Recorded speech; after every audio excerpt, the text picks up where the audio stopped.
It happened during one of the longest nights of my life. I was home alone. My parents had gone to attend one of my cousin's wedding in another town. They asked me to come with them, but my exams were just around the corner, so I decided to stay home and study instead. Before leaving, my mom reminded me to lock every door and said they wouldn't be back until the next morning, more realistically, sometime in the afternoon, because of how far the wedding venue was. I wasn't worried. In fact, I was happy to have the entire house to myself. After finishing dinner, I went straight to my room, made myself a cup of coffee, opened my books, and studied for hours without any distractions. By the time I looked at the clock, it was exactly 3 a.m. Then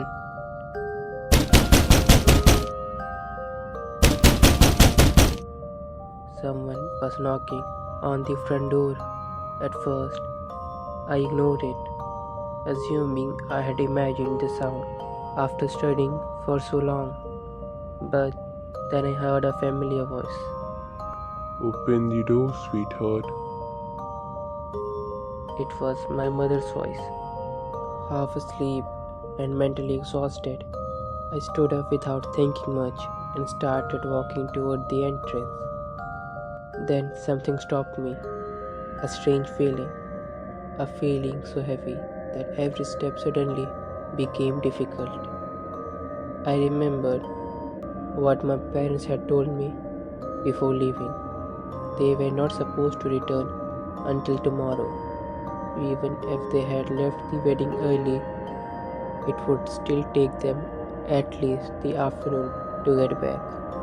There was absolutely no way they could be standing outside my door at 3 in the morning. Then realization hit me like ice running through my veins. Whatever was outside wasn't my mother. Every bit of sleep disappeared instantly. I slowly stepped backward,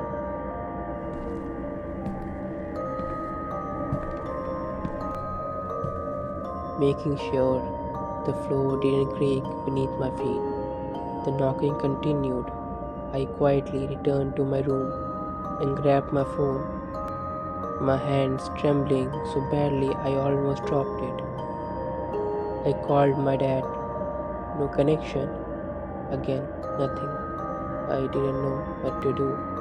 Looking back now, I know hiding under my blanket sounds ridiculous, but fear doesn't let you think logically. It only makes you want to disappear. So that's exactly what I did. I crawled into bed, pulled the blanket over myself, and prayed. After what felt like forever, the knocking stopped. Silence. Complete silence. I finally let out the breath I didn't realize I had been holding. Maybe whatever it was had left. Then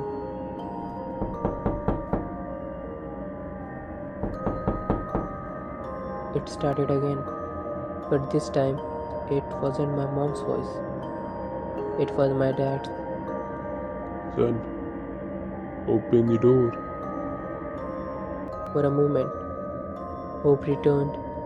Maybe something had happened. Maybe they had cancelled the wedding and come back early. Maybe I had been overthinking everything. I slowly stood up again. Then another question crossed my mind. If they had really returned, where was the sound of their car? Our driveway was directly outside my window.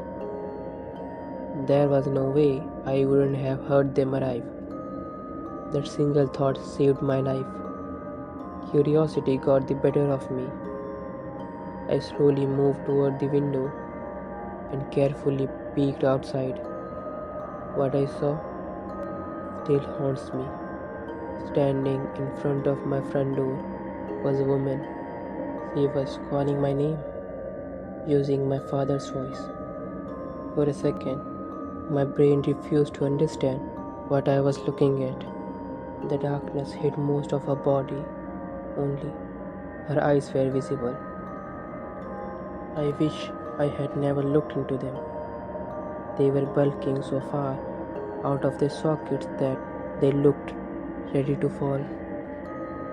Thick streams of blood continuously leaked from both eyes, running down her cheeks as if she couldn't even feel it. She simply stood there, smiling. Then her smile stretched wider, wider, until it almost reached both of her ears. Rows of filthy, needle-like teeth filled her mouth. Not a single one looked human. A deafening clap of thunder suddenly exploded across the sky. For just one brief flash, that lightning revealed the rest of her. She wore what had once been a white gown.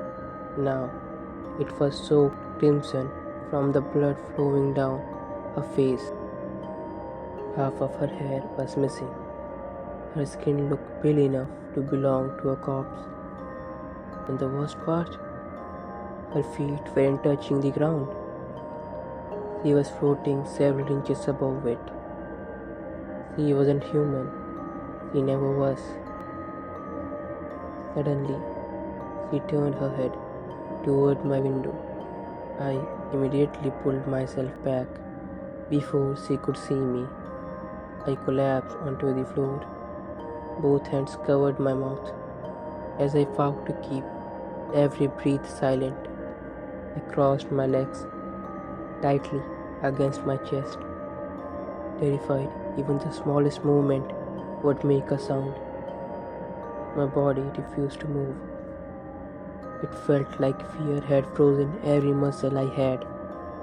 Tears streamed down my face without me even realizing it.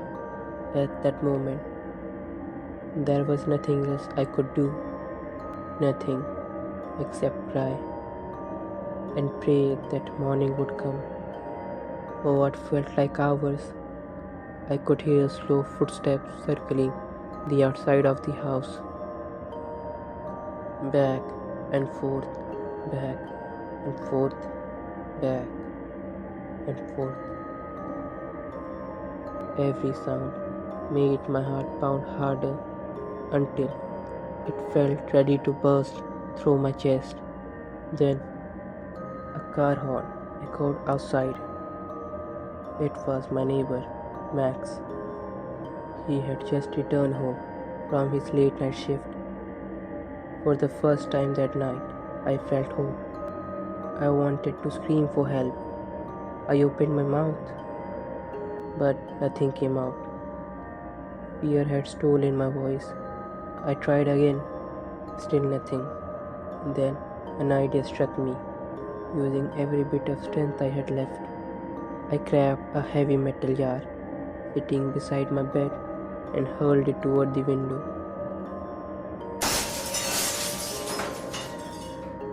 The glass exploded into hundreds of pieces. The sound echoed through the silent neighborhood. It caught Max's attention immediately.